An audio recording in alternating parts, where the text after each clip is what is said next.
샬롬 샬롬 샬롬 샬롬. 하나님 사랑합니다. 여러분 주 안에서 사랑합니다. 오늘 시편 26절 말씀입니다. 1절에서 12절까지 야훼여 나를 판단하소서 이렇게 고백하고 있어요. 1절에 보니까 내가 나의 완전함에 행하여 싸우며 흔들리지 아니하고 야훼를 의지하여 싸우니 야훼여 나를 판단하소서 이렇게 고백하고 있습니다. 시편 26편 역시 다윗의 시 이렇게 나타나 있습니다. 우리가 이 세상을 살아갈 때 원하지 않는 오해를 살 때도 있고 그것으로 인해서 고통을 당할 때도 있습니다. 아주 억울하죠. 너무 분이 나고 화가 납니다. 사람들에게 자신의 정당함을 아무리 이야기해도 들어주지도 아니할 뿐만 아니라 오히려 초라해지는 자신을 발견할 때가 많아요. 러시아 선교사로 있던 어떤 분이 러시아 원주민을 중심으로 선교를 하고 계셨는데 한국에서 유학을 온 사람들이 선교사님이 개척한 교회에 오면 처음에 정착하지 못하기 때문에 선교사인 어떤 친구분들께서 숙식을 제공하고 모든 필요를 제공해 주는 일을 많이들 하신다고 합니다. 이 일을 해보지 않은 사람들은 일이 얼마나 어려운지를 잘 알지는 못해요. 숙식을 제공한다는 일 얼마나 어렵겠습니까? 그 중에 한 선교사님이 경험한 많은 이야기 가운데 한 가지를 소개합니다. 선교사님은 러시아 공부를 하기 위해서 온 어떤 사람에게 그리스도의 사랑으로 극진히 잘 대접하고 신앙생활을 잘 하도록 지도하고 권했다고 합니다. 근데 오랫동안 선교사님 집에서 대접을 받으며 공부를 하던 그 사람은 눈앞에 있는 작은 이익 때문에 옆에 있는 다른 교회로 옮겨가 버렸다고 해요. 선교사님은 집에 들어온 손님이기 때문에 최선을 다해서 대접도 하고 돌보았는데도 감사하지도 않을 뿐만 아니라 선교사님을 파송하고 후원한 고국교회에 연락해서 선교사님이 잘 살고 있기 때문에 더 이상 후원할 필요가 없다라고 이야기를 했다고 그러죠. 이 선교사님의 마음을 얼마나 아팠을까요? 배신감은 얼마나 컸을까요? 선교사님은 그 상황을 설명할 수도 없고 설명한다 해도 변명만 같아서 말을 하지 않았다고 합니다. 이 일로 인해서 사람들을 사랑으로 대하는 일에 대해서 어떤 의미가 있는지 갈등을 겪고 한참 동안 힘들었다고 후일담을 말씀하는 걸 들었습니다. 동일한 내용은 아니지만 이러한 이야기도 있습니다. 어떤 선배 목사님과 대화할 때 그 목사님은 오랫동안 양육을 하고 돌본 한 목사는 상식을 벗어나게 행동한 일로 인해서 그 사모님이 충격을 받아서 뇌경색으로 쓰러지셨다라는 이야기예요. 이야기를 듣고 세상에 어떻게 그런 일이라는 말밖에 할 수가 없었다고 그래요. 목사님이 아내를 이렇게 핍박을 해가지고 충격으로 쓰러졌다는 거죠. 그 교회에도 약 3년간 강도사로 봉사하신 분이 목사 안수를 받아서 개척을 하겠다 하고 월 100만 원의 생활비를 3년 동안 후원해주고 있었다고 그래요. 그런데 그 목사는 그가 잘하고 봉사하는 교회 가까이에 그만 개척을 해버립니다. 그리고 그 교회 성가대 지휘자와 반주자를 데려가기도 했다고 합니다. 그뿐만 아니라 몇몇 경제적으로 유복한 성도 가정을 찾아가 목사님을 비난하면서 목사님과의 관계를 이간시키고 그 목사님이 교회에서 잘 봉사하던 집사님으로 하여금 5천만 원을 헌금하게 해서 그 돈을 착복해버렸다고 그래요. 이 일은 목사 면직에 해당하는 사유일 수도 있는데 선배 목사님은 젊은 목사님의 앞길을 가로막는 일이었기 때문에 노예에 말하지 않고 품어주었다고 합니다. 자기 교회 성도도 아닌 분에게 5천만 원 헌금을 하고 자신과 교회를 후원해준 목사님의 은혜를 배반한 그 목사는 아직 잘 살고 있고 자신의 말씀과 성령의 능력이 있다라고 생각을 한다고 하죠. 그리고 5천만 원을 헌금한 일로 인해서 나중에 딜레마에 빠지게 된 선배 목사님, 교회 집사님은 목사님을 힘들고 고통스럽게 하여서 그 사모님의 급기야 뇌경색을 당하는 어이없는 일까지 발생한 거죠. 지금 사모님이 거의 회복이 되어서 저들과 함께 시간이 나면 등반을 하면서 여전히 밝고 아름다운 모습으로 그 주변 분들에게 큰 힘이 된다고 합니다. 그 사모님이. 목사님은 이 일로 인해서 상처를 받습니다. 그런데 이런 경우 대개 믿는 성도들은 하나님 앞에 지은 죄로 인하여 징계를 받는다라고 생각을 합니다. 이 점이 더욱 힘들게 만드는 요인인데 이 두 가지 신뢰를 들었지만 비단 목회자뿐만 아니라 우리 주변에서 흔히 볼 수 있는 일이죠. 누구보다도 많은 사랑을 받은 사람들에게 배신을 당하고 그뿐만 아니라 큰 시험과 그 시험 가운데 빠진 사람들이 이러한 고통스러운 현실 앞에 우리가 없어할 수 있는 일 과연 무엇일까요? 힘력한 사람들은 꼼짝없이 당하죠. 몇 해 전에 어떤 교단에 그 큐티 교재인 복 있는 사람의 원고를 집필하신 분이 20편의 핵심적인 내용을 연구한 일이 있었다 그래요. 얼마 전에 그 원고를 다시 정리하다가 선한 일을 하다가 고통을 당하는 성도들을 생각하지 않을 수가 없었다고 합니다. 그 사람들이 고통을 받을 때 교회 가족들은 보이는 부분만 보고 성급하게 판단하지 않기를 바랍니다. 어떤 교회나 이런 분들이 있죠. 크든 작든. 설사 그 죄 때문에 고통을 받는다 할지라도 위로하고 세우는 자들이 우리는 되어야 합니다. 이 시편 오늘 본문이죠. 26편 말씀. 보니까 많은 성경학자들은 여러 가지 삶의 정황들을 추정합니다. 어떤 형편에서 이 시를 썼는가 하는 점이 추정의 그 중점인데, 헤르만 붐케일 같은 분은 이 시는 개인의 애가로 병자가 자신의 병석에서 자신의 무죄를 천명하고 성전에서 주님의 은총과 회복을 구하는 기도로 해석을 했다 그래요. 그렇게 볼 수 있는 가능성은 있으나 그 정황은 우리가 정확하게는 알 수가 없죠. 일반적으로 거짓말로 인하여 고통을 받고 있을 때 하나님의 의로우신 판단을 바라는 시로 이해하고 있습니다. 중요한 핵심은 하나님의 모든 것을 아시기 때문에 재판관으로 판단해 주실 것을 구하는 기도라는 것이죠. 아와 여러분들도 여러 가지 오해와 거짓말로 인하여 고통받으셨을 때가 있었을 겁니다. 이럴 때 이 시가 큰 위로가 되기를 바랍니다. 첫 번째 1절에서 3절이죠. 여호와여 판단하소서. 내가 나의 완전함에 행하였사오니 흔들리지 아니하고 야훼를 의지하였사오니 여호와여 나를 판단하소서. 여호와여 나를 살피시고 시험하사 내 뜻과 내 양심을 단련하소서. 주의 인자하심이 내 목전에 있나이다. 내가 주의 진리 중에 행하여 이렇게 고백하고 있어요. 그죠? 3절에 주의 인자하심이 내 목전에 있나이다. 내가 주의 진리 중에 행하여 허망한 사람과 같이 앉지 아니하였사오니 간사한 자와 동행하지도 아니하리다. 이렇게 결단을 하는 부분이 4절 부분이죠. 이 시의 저자 다윗은 먼저 야훼께서 판단해 주시기를 호소하고 있어요. 1절에서 3절 다시 한번 봅니다. 여호와여 나를 판단하소서. 나를 완전함에 행하여 싸우며 도치 아니하고 야훼를 의지하여 싸우니 야훼여 나를 판단하소서. 야훼여 나를 살피시고 시험하사 내 뜻과 내 마음을 연단하소서. 판단하소서, 연단하소서. 주의 인자하심이 내 목전에 있나이다. 내가 주의 진리 중에 행하여 판단하소서. 나를 살피시고 시험하시고 연단하소서.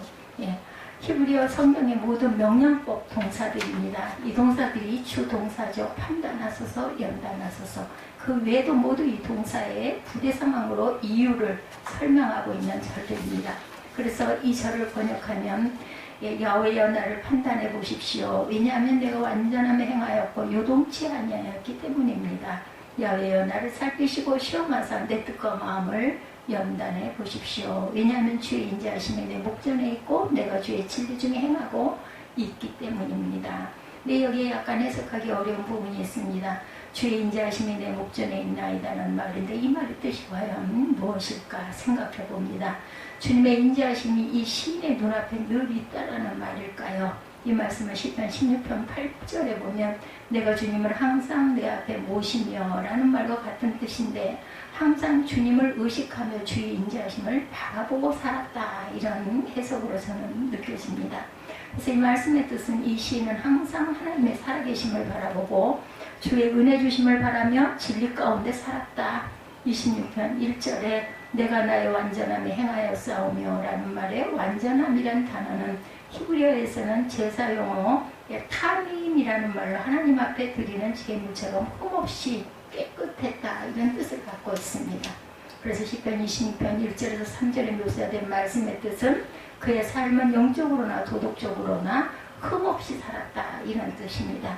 주님이 자신을 판단해 주시고 살펴보고 시험해보고 연단해 보아서 자신의 의로움을 밝혀달라는 뜻이죠.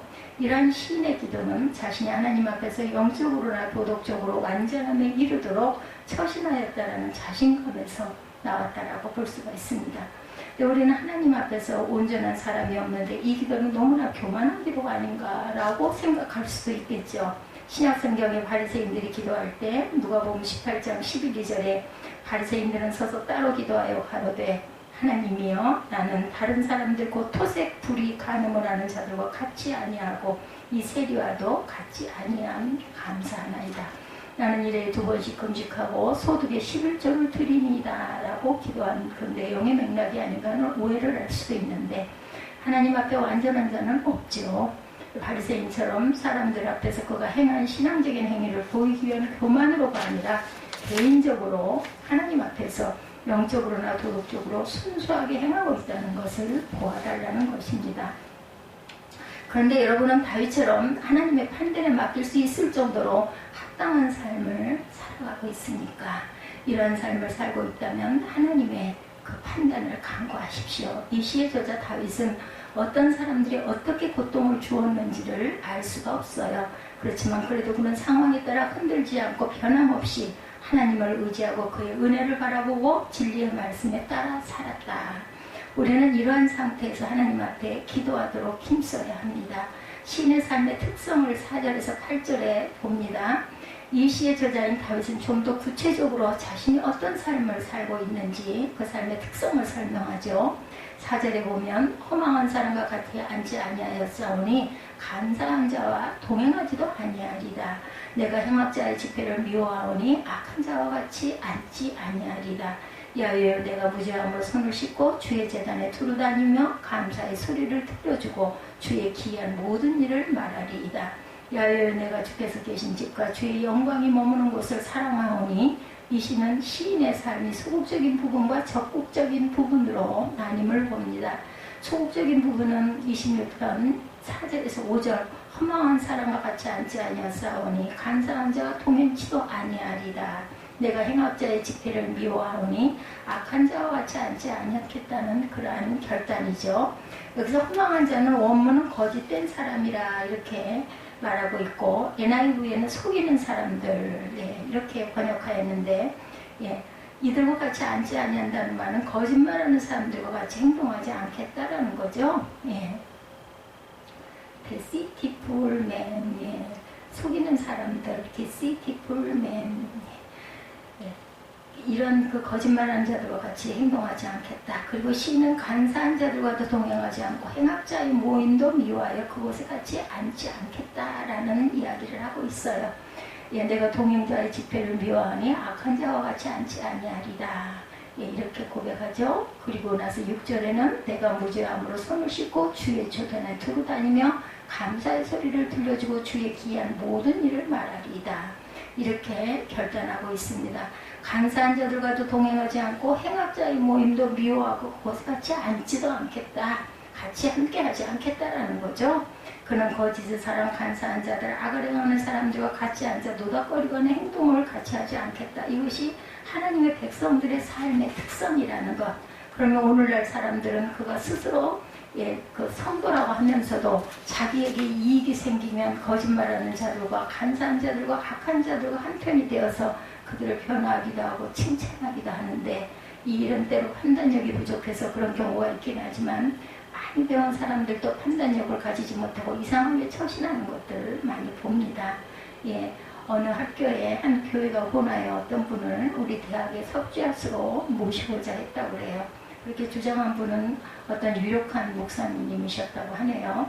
그런데 새 친구 교수와 그분이 쓴 논리가 없을 뿐만 아니라 쓴 성경 해석에 대하여 비판들이 많았다고 합니다. 그분의 설교를 들어도 도무지 앞뒤가 맞지 않고 논리가 비약되고 있더라는 거죠. 근데 어떤 교수는 석좌 교수로 모실 그분을 옹호하고 친구를 비난하는 일들이 있었다고 합니다. 사람들이 돈과 명예에 눈이 가려져 있으면 거짓말하는 사람, 악한 사람들과 쉽게 한편이 되기도 한다는 것. 그러나 하나님 앞에 서는 사람들은 거짓말하는 사람, 간사한 사람, 악을 행하는 사람들과 절대로 같이 해서는 안 되겠다. 아무리 그들과 함께하며 경제적으로 도움이 되고 승진과 사회적인 지위를 얻는다고 할지라도 거절해야 합니다.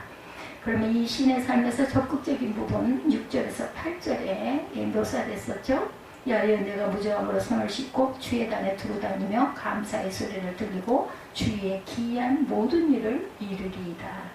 내가 주의 계신지가 주의 영광이 거하는 곳을 사랑하오니 여기에 내가 무죄함으로 손을 씻고라는 말은 일종의 정결의식을 말하는 것으로 구약 성경의 다양한 정황 속에 나타납니다. 예배드리기 위하여 손을 씻기도 하고 제사장이 임직을 할 때도 손을 씻습니다. 빌라도처럼 자신이 무죄함을 나타낼 때도 또한 손을 씻죠. 여기에서 구약의 정결의식을 염두에 두고 항상 하나님 앞에서 자신의 죄를 회개하며 살았다라는 뜻으로도 우리가 해석이 되죠. 그리고 주의 단을 두고 다니며 라는 말은 주의 단 주변을 돈다는 뜻도 했지만 항상 주의 전을 가까이 하고 예배한다는 뜻입니다.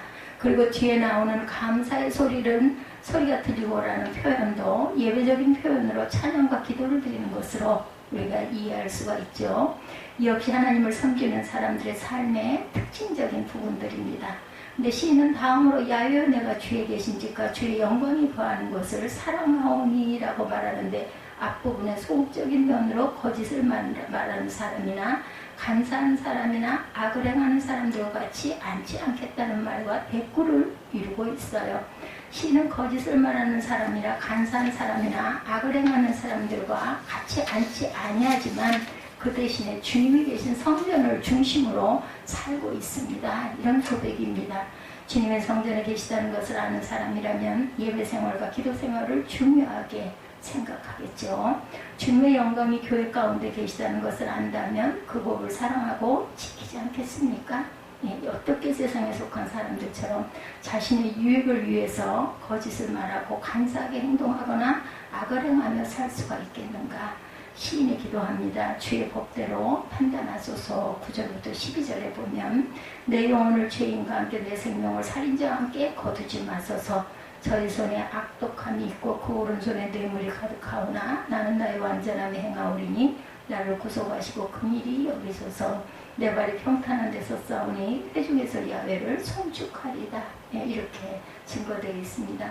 거짓을 말하는 사람과 간사한 자들과 악을 행하는 자들과 함께 하나님이 계신 성전을 사랑하고 그 법대로 사는 사람들이 하나님 앞에서 똑같이 취급을 당하는 것처럼 보인다면 그렇게 구별된 삶을 살아가야 할 이유가 어디가 있겠는가. 그렇죠. 네, 이 마지막 연에서 다윗은 자신의 생명을 죄인들과 살인자들과 함께 취급하지 말아달라 감청하죠. 내 발이 평탄한 데서 싸우니 회중에서 야훼를 송축하리이다. 여기서 죄인과 살인자들이라고 했는데 10절에 보면은 26편 10절에 봅니다. 그들이 손에 사악함이 있고 그들의 오른손에 뇌물이 가득하다. 이 표현은 이미 앞에서 자신이 어떤 삶을 살았는지를 말하는 4, 5절에 나오는 거짓말하는 사람, 간사한 사람, 악을 행하는 사람과 같은 사람들이겠죠. 하나님께서 이들과 같이 취급하신다면 하나님을 사랑하고 교회를 사랑하고 선을 행하며 사는 것이 아무런 의미를 가지지를 못합니다. 그래서 이 시의 저자인 다윗은 내 영혼을 죄인과 함께 내 생명을 살인자와 함께 거두지 마소서라고 기도한 거죠. 다윗은 이러한 기도와 함께 자신의 결심을 11, 12절에 다시 한번 이야기합니다. 나는 완전함에 행하오리니 나를 구속하시고 긍휼히 여기소서. 내 발이 평탄한 데 섰사오니 회중에서 야훼를 송축하리이다. 여기서 완전함이라는 말은 시편 26편 1절에 있는 완전함이란 용어와 같이 제사용으로 흠없고 깨끗한 제물을 말하는 단어인데 하나님 앞에 드리는 제사 제물처럼 흠없이 깨끗하게 살겠다라는 뜻입니다. 그리고 평탄한 데 섰다라는 단어와 같은 뜻으로 비유적인 의미인데 하나님이 인정하시는 곳으로 도덕적으로 완전하고 정직한 길에 섰다라는 뜻입니다. 그리고 여기에 나타난 동사 행한다, 송축한다는 미완료형으로 앞으로 계속 그렇게 살겠다라는 뜻이죠. 그리고 섰다는 동사는 완료형으로 과거에서부터 지금까지 계속해서 행해왔다는 것을 강조하고 있습니다. 이것은 흠없는 재물처럼 계속하여 깨끗하고 정직하게 살겠다.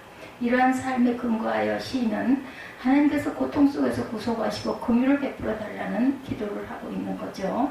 저자가 이 시를 쓸 당시에 주변의 사람들로 인하여 많은 고통을 받고 그의 마음에 갈등을 일으킵니다. 그 시대 사람들의 특징을 암시해주는 중요한 표현들이 이 시에 많이 표현되고 있습니다. 그 표현들은 허망한 사람들, 예, 26절 4절이죠. 간사한 자, 행악자 26편 5절입니다. 악한 자, 죄인 9절이죠. 살인자, 그 속에 악독함이 있고 그 손에 뇌물이 가득 찬 자 등으로 나타납니다. 이러한 사람들이 사는 세상에서는 하나님의 말씀에 따라 선하게 사는 사람이 핍박을 받기도 하고 고통을 당하기도 한다. 이러한 사람들이 많은 곳에 정직하게 살며 신의를 지키고 선을 행하는 일 등과 같은 윤리적인 삶을 사는 것은 정말로 어렵고 힘든 일입니다.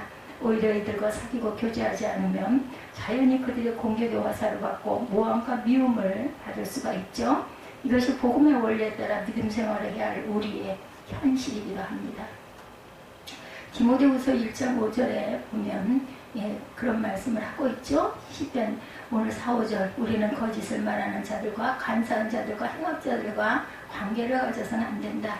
우리는 눈앞에 있는 작은 이익 때문에 하나님과 교제하며 교회를 중심으로 섬기기보다는 거짓말하는 자들과 간사한 자들과 악한 자들과 혹시 가까이 하고 있지는 않은지. 시인은 연합한 비밀을 알고 있기 때문에 하나님과 연합한 비밀을 알고 있기 때문에 세상을 사랑하지 않습니다. 그 대신에 8절에 야훼여 내가 주에 계신 집과 주의 영광에 계신 것을 사랑한다 이렇게 고백하죠. 죄인들의 손에는 사특함과 뇌물이 가득하다 할지라도 계속적으로 흠없는 재물처럼 완전하고 깨끗하게 살 것이다. 나는 그렇게 살겠다. 10절 11절이죠. 나는 나의 완전함을 행하오리니 나를 성량하시고 내게 은혜를 베푸소서. 그들의 손에 사악함이 있고 그들의 오른손에 뇌물이 가득하오나 나는 나의 완전함을 행하오리니 나를 성량하시고 내게 은혜를 베푸소서. 내 발이 평탄한 데 섰사오니 무리 가운데서 야훼를 송축하리이다. 이렇게 고백을 합니다. 낙심하지 말고 하나님 우리 재판관이 된다는 사실을 우리 믿고 가십시다. 하나님께서 세상의 역사와 인간사 일어나는 크고작은 일들을 공평하게 통치하신다는 사실을 믿고 더욱 인내하고 오래 참고 가십시다. 그럼 하나님께서 우리 성도들의 믿음을 증명해 주실 줄로 믿습니다.